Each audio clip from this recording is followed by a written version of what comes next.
Welcome to Spiritual Calisthenics. Christ is in our midst. Today, on Wednesday, August 30th, we commemorate the apodicsis of the Feast of the Forerunner. We also celebrate Saints Alexander, John, and Paul, the new patriarchs of Constantinople. We also celebrate Saint Fontinos, the righteous of Calabria, the 16 monk martyrs of Thebes, as well as the synaxes of the Holy Hierarchs of Serbia and the Holy New Martyrs of Serbia. Regarding Saints Alexander, John, and Paul, the new patriarchs of Constantinople, Saint Alexander was sent to the First Ecumenical Council in Nicaea as the delegate of Saint Mitrophanes, Bishop of Constantinople, to whose throne he succeeded in the year 325. When Arius had deceitfully professed allegiance to the Council of Nicaea, Saint Alexander, knowing his guile, refused to receive him into communion. Arius's powerful partisans threatened that they would use force to bring Arius into the communion of the Church the following day. Saint Alexander prayed fervently that God might spare the Church, and as Arius was in a privy place relieving nature, his bowels gushed forth with an effusion of blood, and the archheresiarch died the death of Judas.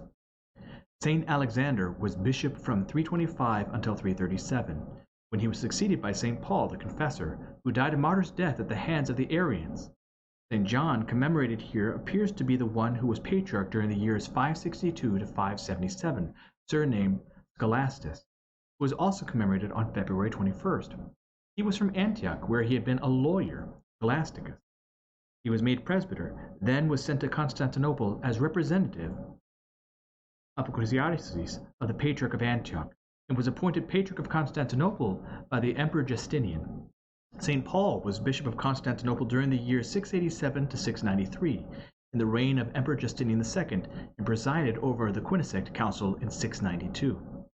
O God of our fathers, ever dealing with us according to thy gentleness, take not thy mercy from us, but by their entreaties guide our life in peace. Aflame with love for Christ, you took the yoke upon yourselves, and since you emulated well his life upon earth, you also were made partakers of his great glory. Now, O Fathers Alexander, the divinely wise, wondrous John, and glorious Paul, ye stand before his throne, wherefore fervently intercede with him to save our souls. Regarding the synaxes of the Holy Hierarchs of Serbia.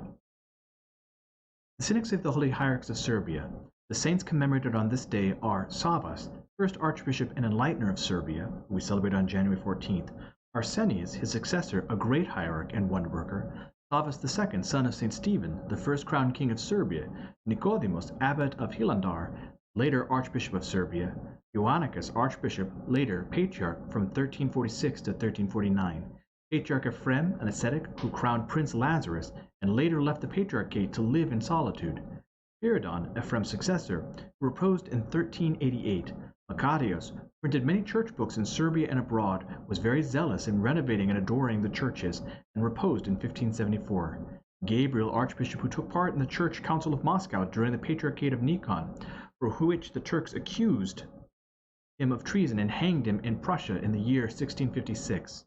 Also commemorated are Eustathius, James, Daniel, Savas III, Gregory, Cyril, John, Maximus, and Nikon. Many of them labored in asceticism on the holy mountain, and all were good and faithful servants, good laborers in the vineyard of the Lord.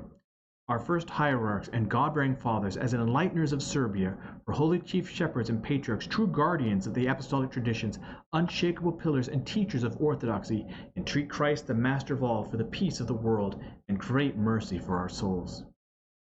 Ye that sat on the episcopal throne lived most piously, and guided your people unto knowledge of God, thereby becoming well-pleasing to him. Hence ye were glorified by him with incorruption and miracles, as initiates of the grace of God. From St. Paul's second letter to the Corinthians. Brethren, the rendering of this service not only supplies the wants of the saints, but also overflows in many thanksgivings to God. So in other words, when we give of ourselves to our ministries, this doesn't only help the ministries, but it also helps us by giving glory and thanks to God. Under the test of this service, you will glorify God by your obedience in acknowledging the gospel of Christ, by generosity of your contribution for them and all others, while they long for you and pray for you, because of the surpassing grace of God in you.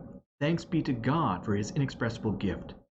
I, Paul, myself entreat you by the meekness and gentleness of Christ. I who am humble when face to face with you, but bold to you when I am away. I beg of you that when I am present, I may not have to show boldness with such confidence as I count on showing against some who suspect us of actions in worldly fashion.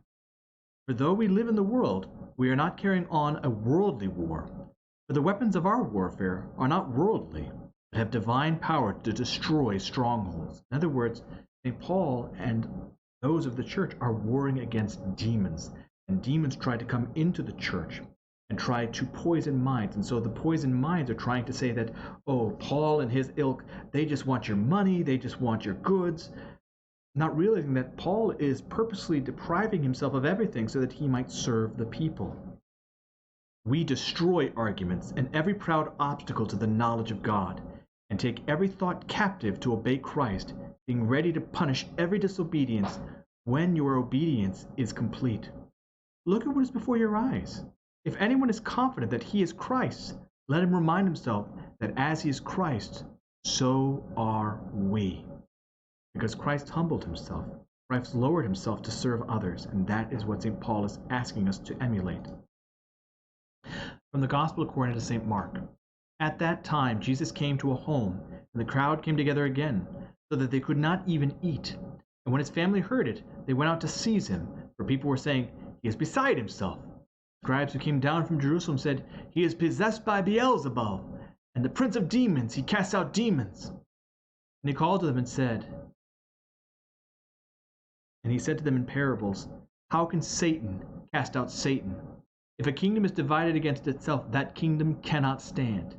Many, of course, quote Abraham Lincoln in his address to Gettysburg, not realizing he was quoting Christ here.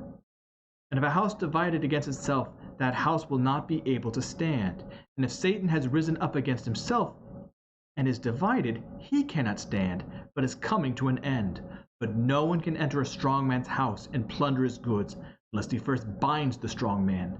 Then indeed he may plunder his house. So in other words, Jesus Christ is stronger than the demons. He is able to come into the house of our soul and cast out the ruler of that house, the demons, so that we might be free again. I hope that you've enjoyed today's Spiritual Calisthenics. Have a blessed and wonderful day.